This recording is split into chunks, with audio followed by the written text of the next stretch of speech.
Welcome again everyone.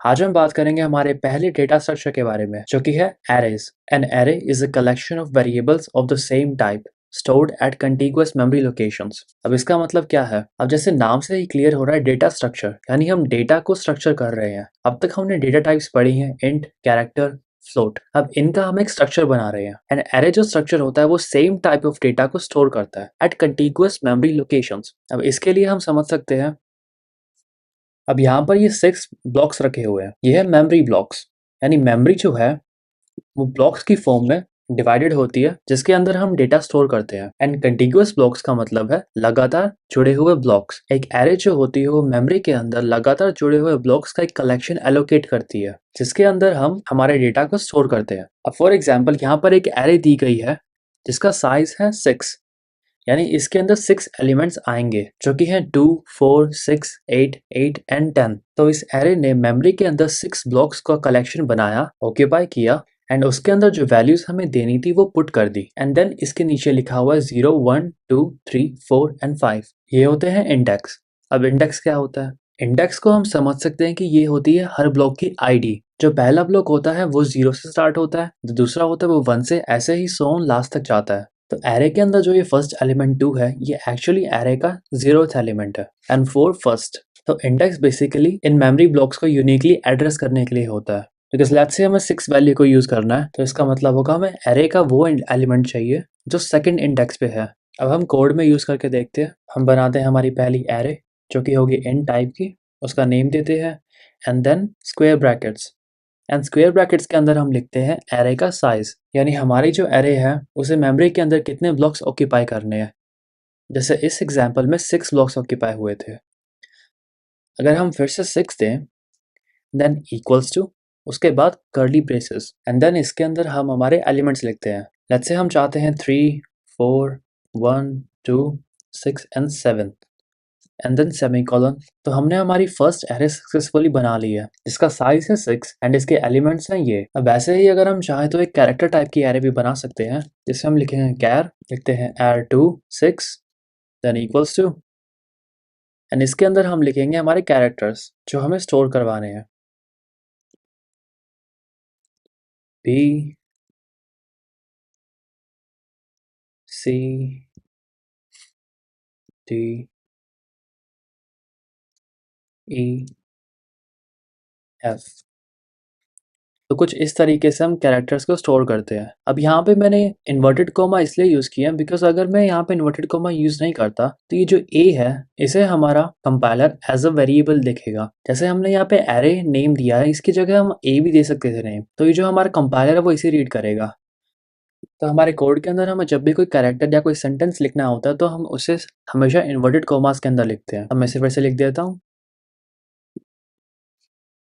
कुछ इस तरीके से हमने हमारी 2 एरेज बनाई। अब इस एग्जांपल को देखते हैं। इसमें एक नंबर्स नाम की एरे बनाई गई है जिसके 5 एलिमेंट्स हैं, 1, 2, 3, 4 एंड 5 एंड देन प्रिंट किया गया है नंबर्स 2।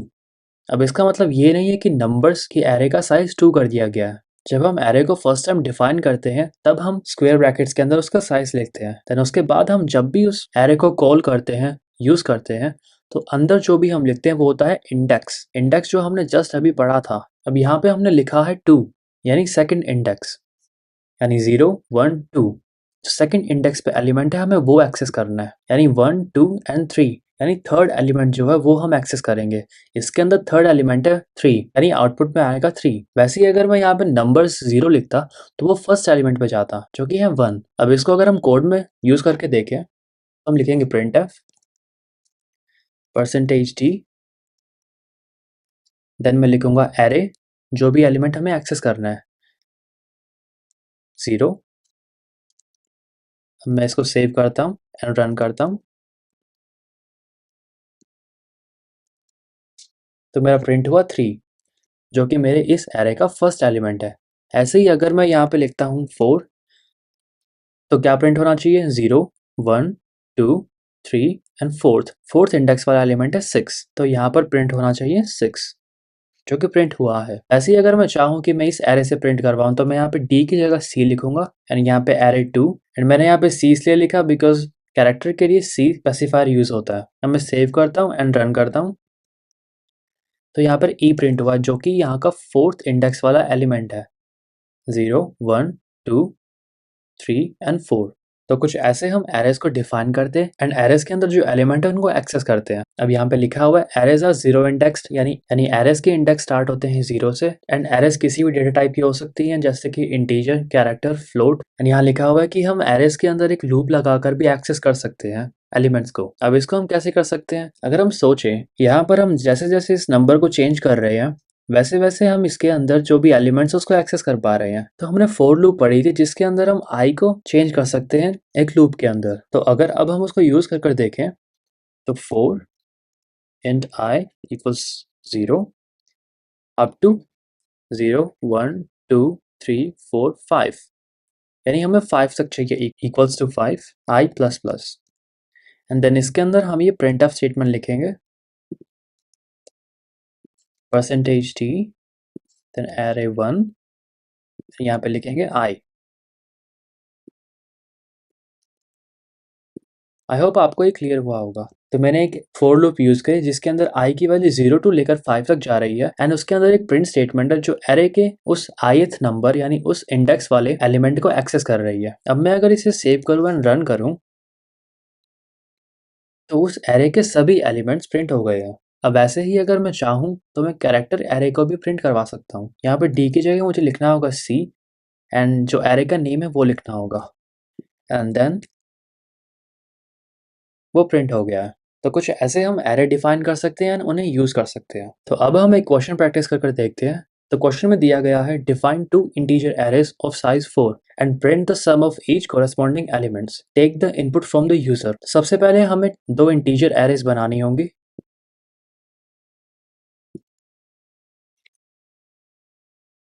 इंट a1, इसका साइज होगा 4 एंड देन इसके अंदर जो एलिमेंट्स होंगे वो हम चाहते हैं कि यूजर दे। तो वो हम कैसे करेंगे? उसके लिए हमें यहाँ पर एलिमेंट्स लिखने के बजाय इस एरे को एज इट इज छोड़ना होगा विदाउट एनी वैल्यू। अब यहाँ पे हमने एक एरे बना दी है जिसके अंदर 4 ब्लॉक्स ऑफ मेमोरी लोकेटेड है बट हमने कोई भी वैल्यू नहीं दी है। ऐसे ही हम एक और एरे बनाएंगे, इंट a2 4। अब हमने 2 एरेज बना दी हैं जिनका साइज 4 है बट इनके अंदर एलिमेंट हमने अलोकेट नहीं किए हैं बिकॉज हमारा क्वेश्चन चाहता है कि हम वो यूजर से इनपुट लें। अब हमें चाहिए कि हम यूजर से इनपुट ले 1 बाय 1 a1 एंड a2 के हर एलिमेंट के लिए। तो उसके लिए हम यूज करेंगे फोर लूप का। 4 int I equals 0, I less than 4, यानी I 0 होगी, then 1, then 2, then 3, I plus plus. अब हम यूज करेंगे scanf का, %t ampersand a1 I। अब scanf में हमें कोई दिक्कत नहीं होनी चाहिए बिकॉज हम एम्परसेंड यूज करते हैं एंड देन जिस वेरिएबल पर स्टोर करना होता है उसका नेम लिखते हैं। ऐसे ही हम a2 के लिए लिखते हैं,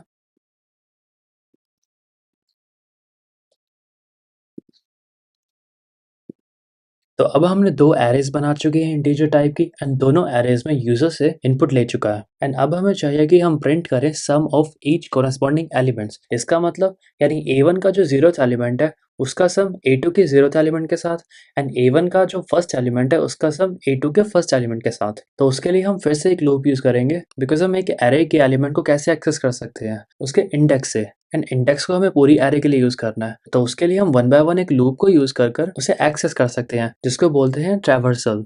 अब हम यहाँ पे एक फोर लूप यूज करेंगे, for int I less than 4 I plus plus. Then हम यूज करेंगे printf का बिकॉज अब हमें प्रिंट करवाना है, स्कैन हमने करवा लिया, %t स्पेस एंड यहाँ पर हम लिखेंगे जो वैल्यूज हमें सम करवानी है यानी a1 ith element plus a2 का ith एलिमेंट।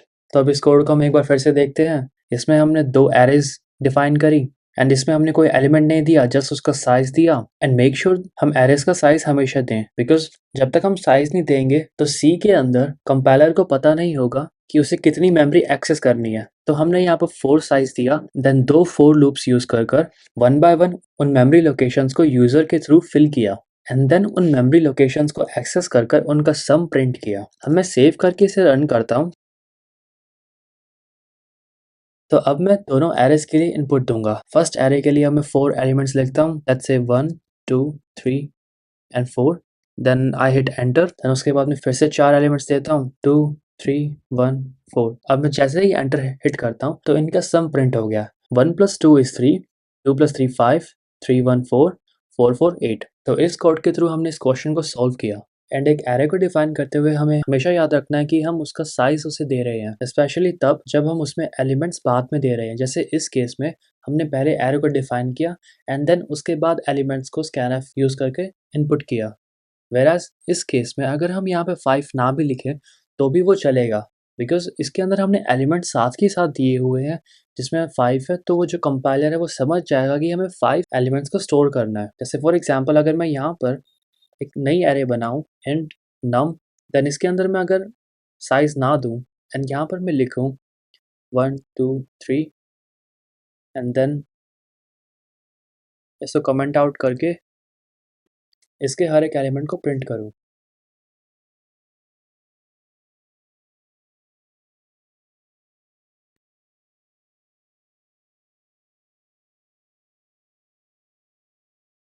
num I, तो ये स्टिल सक्सेसफुली प्रिंट हो जाएगा 1 2 3। ऐसे ही अगर मैं यहाँ पे 3 के बाद एक और एलिमेंट ऐड करता हूँ एंड देन यहाँ पर मैं 4 करता हूँ तो ये स्टिल फिर से रन हो जाएगा 0 1 2 3 4। तो यानी जब हम एरे को पहले डिफाइन कर रहे हैं तो हमें उस एरे का साइज देना कंपलसरी है सी लैंग्वेज के अंदर। अब एक और चीज़ मैं जो आपको बताना चाहता हूँ कि जैसे इस एरे के अंदर 4 एलिमेंट्स हैं एंड मैंने यहाँ पे 0 1 2 एंड थर्ड इंडेक्स तक एक्सेस किया। अब अगर मैं चाहूँ कि यहाँ पे मैं 5 लिख दूँ, यानी आई की वैल्यू होगी 0 1 2 3 एंड 4, बट फोर्थ प्लेस पे कोई एलिमेंट ही नहीं है, तो उस केस में क्या होगा? उस केस में अब रैंडम वैल्यू क्यों आई? बिकॉज जब तक हमने मेमोरी को यूज़ नहीं किया तो उस मेमोरी के अंदर एक गार्बेज वैल्यू होती है। गार्बेज वैल्यू यानी जो मेमोरी के अंदर ऑलरेडी स्टोर्ड है, जो कुछ भी वैल्यू हो सकती है, रैंडम वैल्यू होती है। बट जब हम उस वैल्यू में कुछ असाइन करते हैं तो वो चेंज होकर जो हमें वैल्यू चाहिए वो हो जाती है, अदरवाइज वो कुछ भी वैल्यू हो सकती है। ऐसे ही अगर मैं यहाँ पे 6 लिखूँ एंड देन रन करूँ तो ये एक और रैंडम वैल्यू दी 1। यहाँ पे कोई भी वैल्यू हो सकती है एंड समटाइम्स ये एरर भी शो करता है, जैसे कि सेगमेंटेशन फॉल्ट या आउट ऑफ बाउंड एरर। तो हमें मेक श्योर करना है कि हम एरे का वही इंडेक्स एक्सेस कर रहे हो जितना हमने स्टोर किया है या हमने जितना एक एरे के अंदर उसका साइज दिया है। तो इस वीडियो में हमने सीखा कि हम एरेस को कैसे डिफाइन कर सकते हैं। ऑल्सो एरेस को जब हमें एलिमेंट्स ऑलरेडी पता है तो हम कुछ इस तरीके से डिफाइन करते हैं, एंड अगर हमें यूजर के थ्रू इनपुट लेना है तो हम जस्ट एरे का नेम एंड एरे का साइज डिफाइन कर कर एक लूप के अंदर स्कैनफ यूज करके यूजर के थ्रू इनपुट लेते हैं। एंड वैसे ही अगर हमें हर एक एलिमेंट को एक्सेस करके कुछ परफॉर्म करना हो, जैसे हमने यहाँ पे प्लस किया, कोई और ऑपरेशन भी यूज कर सकते हैं, तो हम अगेन लूप के अंदर printf यूज करते हैं या कोई भी ऑपरेशन जो हमें करना है वो करेंगे। तो इस वीडियो के लिए इतना ही। I'll see you in the next video. Till then, bye bye. Subscribe the channel and hit the bell icon.